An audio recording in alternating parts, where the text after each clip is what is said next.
Hello everyone, welcome back to my channel Way to Commerce. So in this video we will be discussing the contract of bailment. So what is bailment?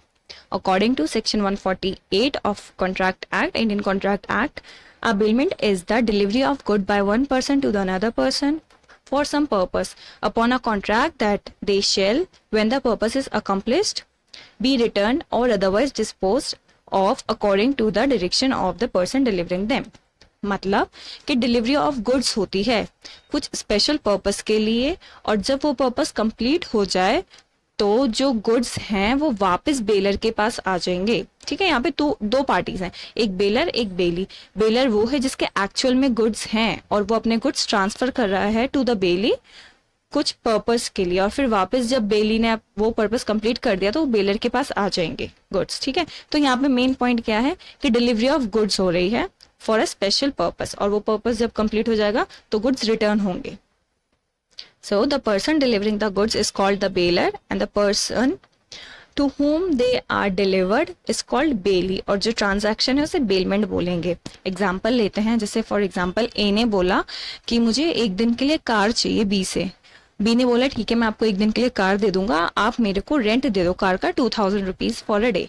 तो ए ने बोला ठीक है लो 2000 रुपए। B ने बोला ठीक है ये कार की कीज आप ले जाओ। तो दिस इज बेलमेंट। बी की कार है ना, तो बी कौन हो गया? बेलर। और गुड्स किसने मांगे थे? ए ने। ए कौन हो गया? बेली।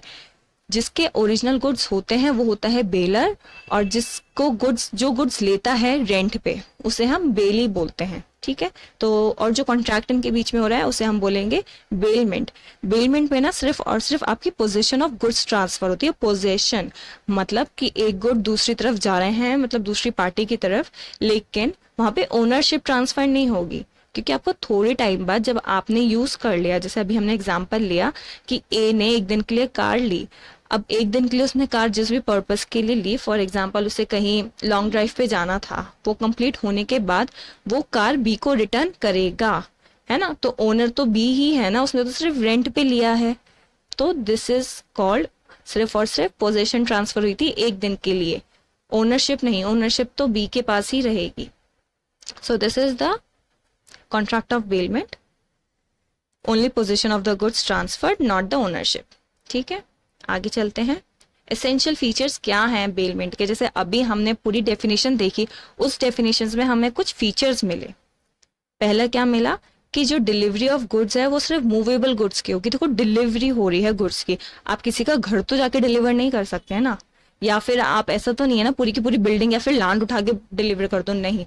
डिलीवरी सिर्फ और सिर्फ मूवेबल गुड्स की होगी जो एक पर्सन से दूसरे पर्सन को ट्रांसफर हो सकते हैं, जैसे कार हो गई या कोई कपड़े हो गए, है ना, या फिर फॉर से ग्रेन्स हो गए, राइस हो गए, पल्सेस हो गए, एनीथिंग, नोटबुक हो गई, बुक हो गई। तो दिस इज मूवेबल गुड्स। तो सारे मूवेबल गुड्स ही आते हैं बेलमेंट में। नेक्स्ट इज गुड्स जो है सिर्फ और सिर्फ कुछ पर्पस के लिए दिए जाते हैं।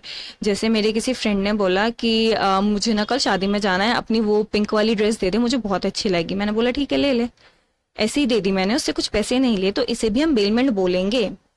पर्पस क्या था कि मेरी फ्रेंड ने मांगी थी, उसे किसी शादी में जाना था, तो जैसे ही वो पर्पस कंप्लीट हो जाएगा तो वो मेरी फ्रेंड मेरे को वापस कर देगी। तो गुड्स जो है हमेशा किसी पर्पस के लिए ही डिलीवर होंगे। Next, goods are delivered subject to the condition that when the purpose is accomplished, तो उन्हें गुड्स को रिटर्न करना पड़ेगा, डिस्पोज करना पड़ेगा। जैसे मैंने अपनी फ्रेंड को ड्रेस दी, जैसे वो गई फंक्शन में, उसने यूज करी, उसने मुझे वापस कर दी।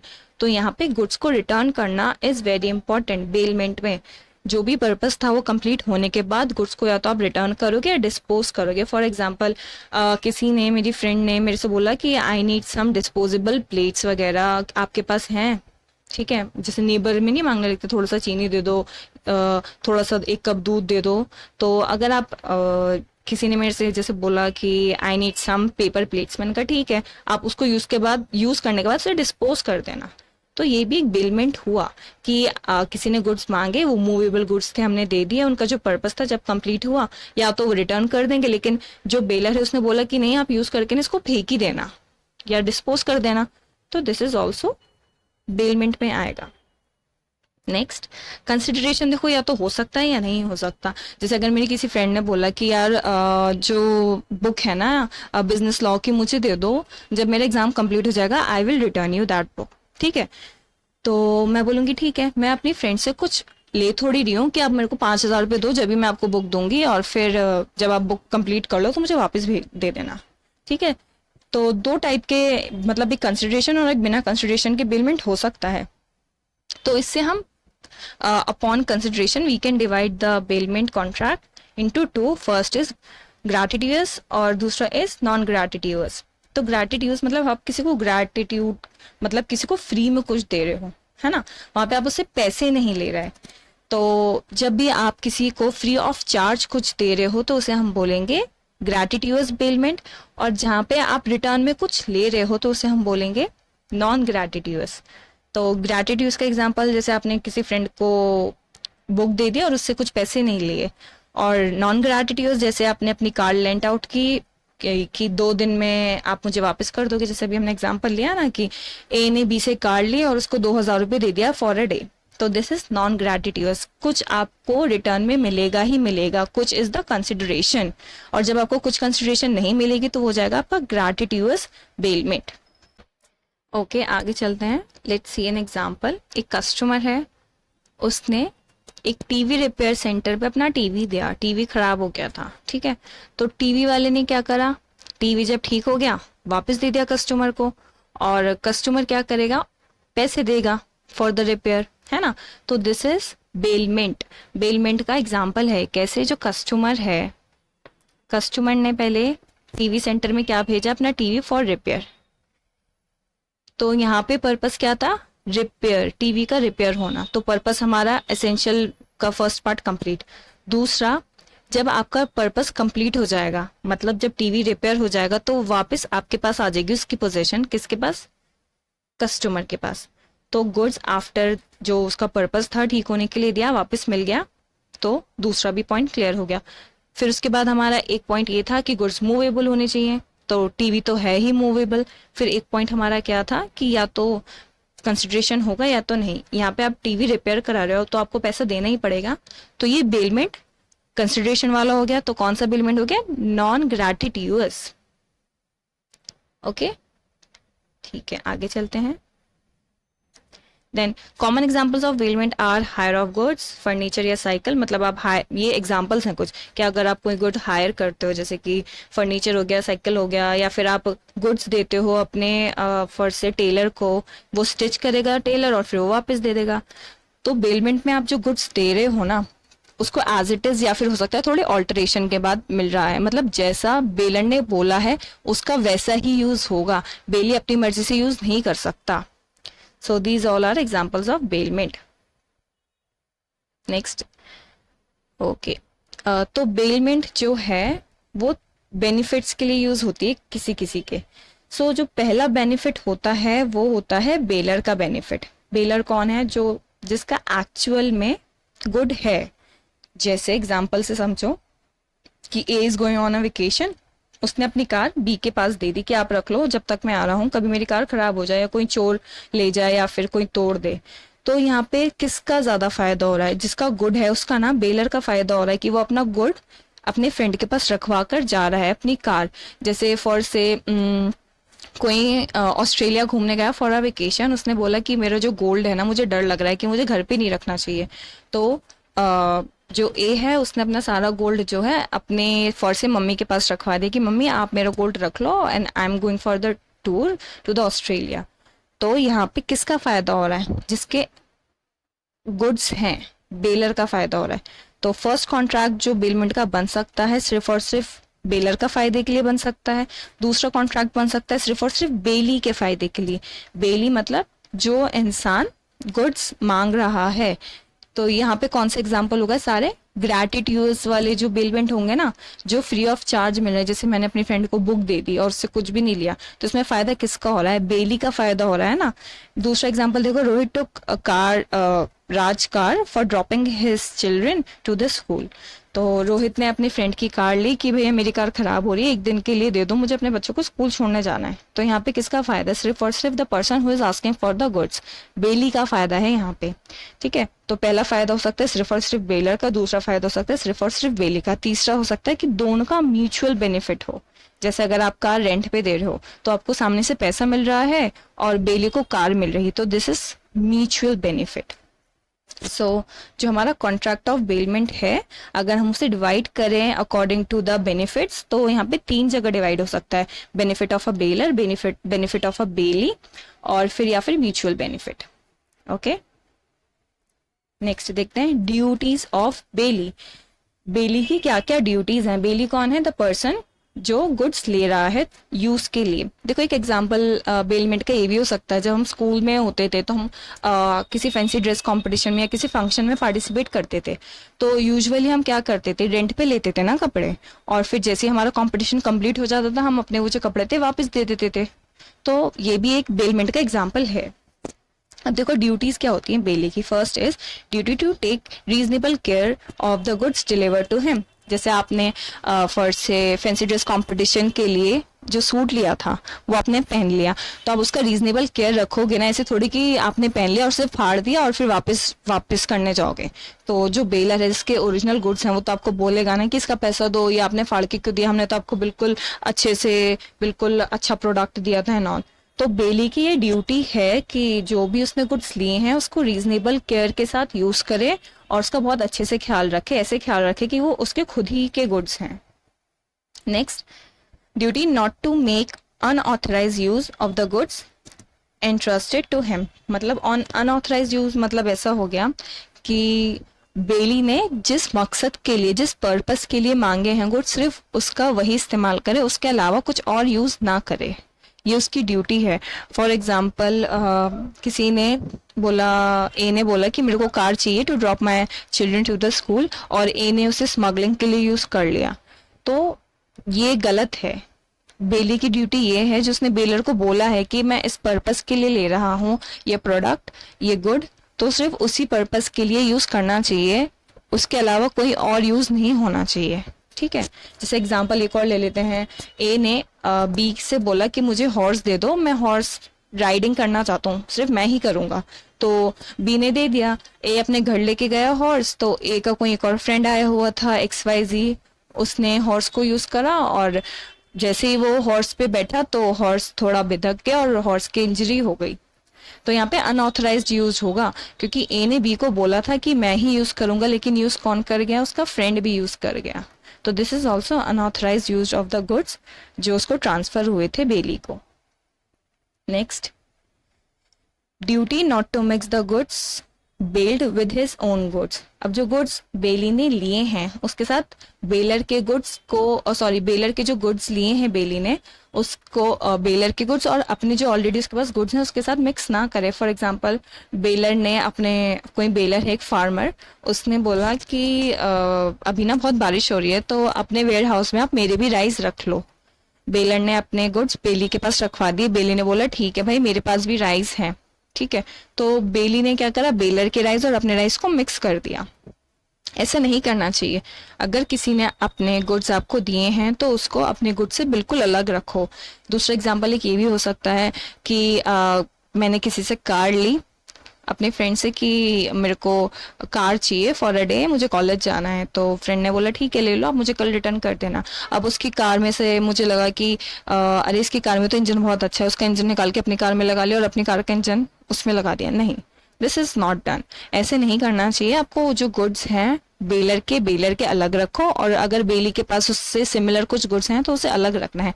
तो this is also a duty of a bailee कि अपने गुड्स के साथ बेलर के गुड्स मिक्स ना करें. Next is duty to return the goods. तो जिस पर्पस के लिए आपने गुड्स लिए हैं वो जब पर्पस कंप्लीट हो जाए तो this is the duty of bailee कि वो गुड्स बेलर को वापस करे. The next, duty to deliver any accretion to the goods. मतलब कि अगर आपके पास कोई गुड्स आपने लिए हैं फॉर अ पर्पस, ठीक है, उस पर्पस के ही दौरान उस गुड का कोई एक्स्ट्रा क्रिएशन हो गया, ठीक है, तो आपको वो गुड्स का क्रिएशन भी बेलर को ही देना पड़ेगा. एग्जाम्पल लेते हैं, जैसे ए ने बी से काऊ ली, बोला कि मेरी जो काऊ है वो मर गई है, अब जैसे ही मैं दूसरी काऊ खरीदूंगा मैं आपकी काऊ वापस कर दूंगा, मुझे मिल्क चाहिए डेली डेली। तो बी ने अपनी काऊ ए को दे दी, ए ने काऊ ले ली, मीनवाइल उस काऊ ने काफ दे दिया। ठीक है, तो वहां पे क्या हो गया, काऊ का एक काफ हो गया, एक क्रिएशन हो गया उस गुड का। तो जो पर्सन है द बेली, उसकी ड्यूटी है कि जो काव है, काव को तो वापस करेगा ही, लेकिन अब काव का जो क्रिएशन है द काफ, वो भी बेलर को रिटर्न करे। जो भी एक क्रिएशन हो रही है अगर उस गुड से, तो वो भी बेलर को रिटर्न करना पड़ेगा। It is the duty of bailee. The next is duties of bailor. Bailor is the person जिसके ओरिजिनल गुड्स हैं। The first duty is duty to disclose the faults in the goods bailed. अगर जैसे कोई good they रहा है, जैसे car ली है किसी ने, उस कार में अगर कोई प्रॉब्लम है, फॉर से इंजन में प्रॉब्लम है, इंजन ऑयल में प्रॉब्लम है, वो कार 5 किलोमीटर से ज़्यादा नहीं चल सकती, कुछ भी, ठीक है, तो वो जो डिफॉल्ट है, it is the duty of baler कि वो बेली को बताए कि इस कार में ये इशू है, हो सकता है ये इतनी चले उतनी ना चले, तो आपको पहला शायद पैसा लगाना पड़े। मतलब जो भी उससे रिलेटेड प्रॉब्लम है, डिफॉल्ट हैं कार से रिलेटेड, उस गुड से रिलेटेड, बेलर को बेली को बताना पड़ेगा। ये ड्यूटी है, disclose all the faults. The next, duty to repay necessary expenses in case of gratuitous bailment. Gratuitous में क्या, आपको फ्री में कुछ सामान मिल रहा है, ठीक है, तो बेलर की ये ड्यूटी बनती है कि बेली ने उसके गुड्स पे जो भी खर्चा किया है वो वापस करे। जैसे मेरी फ्रेंड को मैंने बुक दी, ठीक है, उस बुक के कुछ पेजेस खराब हो रहे थे, गिर रहे थे, तो मेरी फ्रेंड ने एक फेविकॉल लेके उसके सारे पेजेस को जोड़ दिया और थोड़ा सा टेप वगैरह लगा दिया। तो now this is my duty as a bailor कि जो जो एक्सपेंसेस मेरी फ्रेंड ने उस बुक में लगाए हैं, मुझे उसे वो एक्सपेंसेस देने पड़ेंगे, क्योंकि मैंने उसको जो बुक दी थी वो एक ग्रेटिट्यूअस पेमेंट था ना, तो जो भी नेसेसरी पैसा उसमें लगा है उस बुक में, तो this is the duty of a bailor कि वो रीपे करे। ठीक है, ग्रेटिट्यूअस के केस में क्या है, नेसेसरी एक्सपेंसेस आपको रीपे करने पड़ेंगे एज अ बेलर। नेक्स्ट देखो, जब आपका नॉन ग्रेटिट्यूअस बेलमेंट होगा तो जो सिर्फ और सिर्फ एक्स्ट्रा ऑर्डिनरी एक्सपेंसेस होंगे, सिर्फ वही रीपे करने हैं, सारे एक्सपेंसेस रीपे नहीं करने। एक्स्ट्रा ऑर्डिनरी एक्सपेंसेस मतलब जो मतलब ऑल ऑफ सडन एक्सपेंसेस आ गए जो सोचा नहीं था कि ऐसे एक्सपेंसेस हो सकते हैं।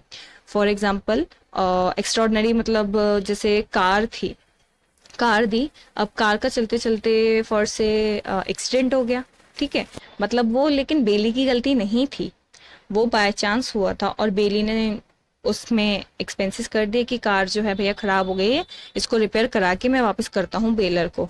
तो बेलर की ड्यूटी बनती है कि जो जो पैसा बेली ने बेलर की कार में लगाया है वो पैसा वापस करे बेलर। ठीक है, सारे एक्स्ट्रा ऑर्डिनरी एक्सपेंसेस जो भी आएंगे नॉन ग्रेटिट्यूअस बेलमेंट में, जितना भी खर्चा बेली ने करा है, बेलर उसे वापस करेगा ही करेगा। ठीक है, it is the duty of baler. जैसे एग्जांपल एक और लेते हैं, फॉर से हॉर्स लिया मैंने अपनी फ्रेंड से 5 दिन के लिए। अब हॉर्स का जो डेली, मेरे को पता है कि हॉर्स को मैं ले रही हूँ तो मुझे खाना तो खिलाना पड़ेगा ना, तो ये तो नेसेसरी एक्सपेंसेस हो गए ना। तो ये जो मैं डेली अगर फॉर से 100 रुपीज उसके खाने पे, हॉर्स के खाने पे खर्च कर रही हूँ, तो वो बेलर नहीं देगा पैसे, वो पैसे नहीं देगा, वो नेसेसरी एक्सपेंसेस थे, वो एक्सपेंसेस एक्स्ट्रॉर्डनरी नहीं है, वो ऑर्डिनरी है। मुझे पता था जब मैं हॉर्स ले रही थी मुझे उसे खाना तो खिलाना पड़ेगा ना। जैसे अगर मैंने कार ली तो उसमें मुझे पेट्रोल तो डलवाना पड़ेगा ना, तो पेट्रोल के पैसे मैं नहीं ले सकती बेलर से। सिर्फ और सिर्फ एक्स्ट्रॉर्डनरी एक्सपेंसेस होंगे, जैसे अगर कार में मेरे को कोई रिपेयर करवाना पड़ा कि अगर रिपेयर नहीं करवाया तो कार चलेगी ही नहीं, तो वो वाले एक्सपेंसेस बेलर देगा, उसके अलावा नहीं। तो it is the duty of the bailor कि सिर्फ और सिर्फ एक्स्ट्रा ऑर्डिनरी जो expenses in case of non gratuitous bailment में देगा और ग्रेटिट्यूअस में नेसेसरी एक्सपेंसेस। नेक्स्ट देखते हैं, duty to receive the goods back. तो बेलर की ड्यूटी है कि एक रीजनेबल टाइम के बाद वो बेली से जाके गुड्स मांगे। ऐसा नहीं है कि गुड्स दे दे तो बैठ जाओ भाई, बेली जब आएगा आएगा ले लेंगे गुड्स, नहीं। ये ड्यूटी है बेलर की कि खुद से जाके बोले कि लाइक अब रीजनेबल टाइम हो गया है, जिस पर्पस के लिए आपने मांगा था वो पर्पस भी कंप्लीट हो गया है, रिटर्न माई गुड्स। तो it is the duty of the bailor कि वो खुद से मांगे और वो गुड्स को वापस ले।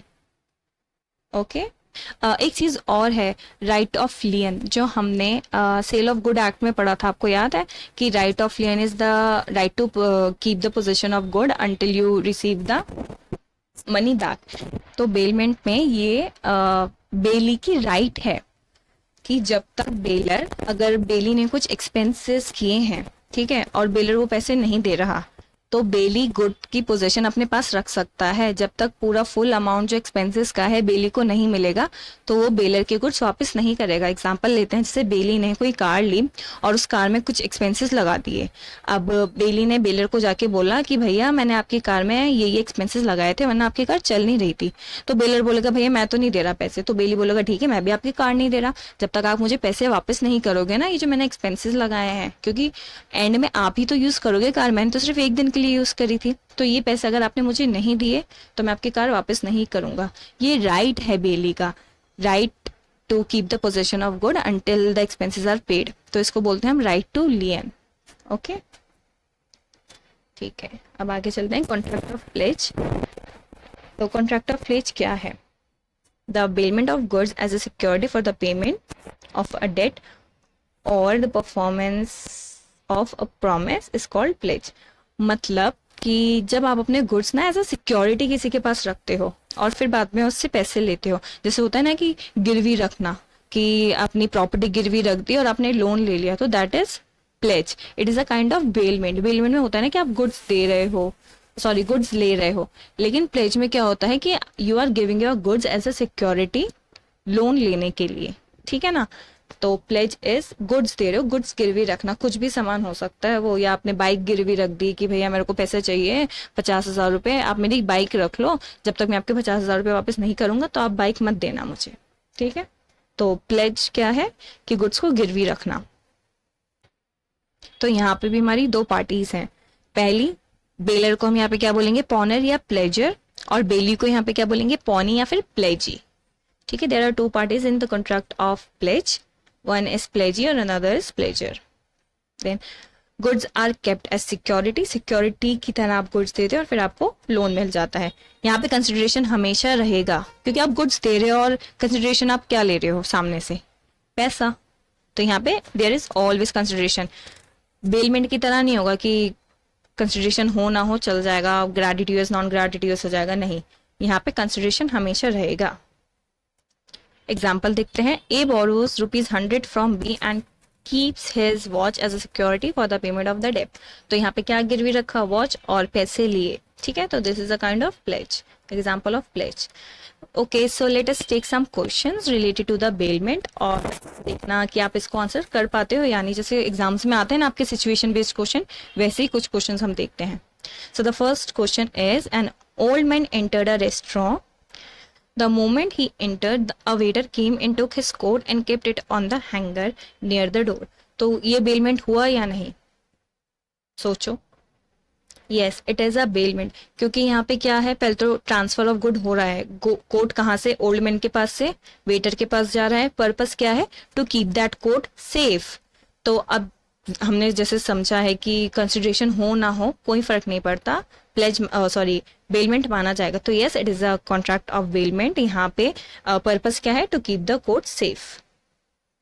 Next, continuing the same example, what if the old man told the waiter to keep it at the chair near him. मतलब कि ओल्ड मैन जैसे ही रेस्टोरेंट में घुसा, उसने वेटर को कोट दिया कि भाई ये जो कोट है ना, मैं सामने वाली टेबल नंबर 9 पे बैठने वाला हूँ, आप वहां पे रख दो, और वेटर ने लेके रख दिया।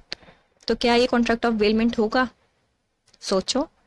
No, it is not a contract of bailment, क्योंकि यहाँ पे पोजेशन ट्रांसफर नहीं हो रही है, सिर्फ एक कोट रखवाया है यहाँ पे और कुछ नहीं हो रहा है। तो यहाँ पे कोई पोजेशन ट्रांसफर नहीं हो रही। ओल्ड मैन ने जो है अपना कोट उतार के ही बोला कि मेरी सीट पे ही रख कर आओ। यहाँ पे जो पोजीशन है, जैसे पहले वाले में क्या था कि आप गेट के पास रख रहे हो, कोट जो है यहाँ पे बेली के पास है, वेटर के पास ही है, मतलब वेटर की पोजीशन में है, चाहे वो उसने वहां पे लटकाया। अब ये रिस्पॉन्सिबिलिटी किसकी हो जाएगी, बेली की, द वेटर की, कि भैया उसको सुरक्षित रखे। लेकिन जब उसने ओल्ड मैन ने खुद ही बोल दिया कि इसको जाके मेरी चेयर के पास रख दो, तो यहाँ पे कोई भी कॉन्ट्रैक्ट ऑफ बेलमेंट नहीं है, क्योंकि पोजीशन ट्रांसफर नहीं हो रहा है। नेक्स्ट देखते हैं, A goes to the bank, keep his gold in the locker and keep the keys with him. A गया बैंक में, उसका लॉकर था बैंक में, उसने गोल्ड रख दिया सारा, ताला लगा के चाबी अपने पास रख दी। तो ये बेलमेंट हो सकता है? No, it is not a bailment, क्योंकि यहाँ पे जो गुड्स की पोजीशन है वो ट्रांसफर ही नहीं हुई। कीज तो उसी के पास है ना, पर्सन के पास, ए के पास, जो उसने गोल्ड रख दिया लॉकर में, लॉकर की कीज तो उसी के पास है, तो यहाँ पे ट्रांसफर हुई नहीं है पोजीशन ऑफ गुड्स की, और गुड्स जो हैं सिर्फ और सिर्फ एक ही कस्टडी में है।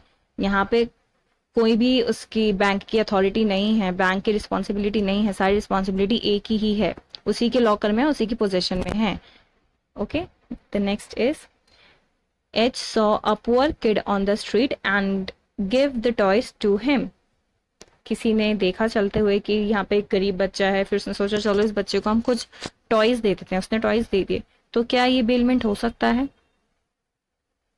नो, ये भी बेलमेंट नहीं है, because there is no expectation that the goods will be return. आपने बच्चे को जब टॉयज दे दी है तो ऐसे थोड़ी है कि बच्चा 2 दिन खेल के आप उससे बोलोगे कि वापस करो, नहीं।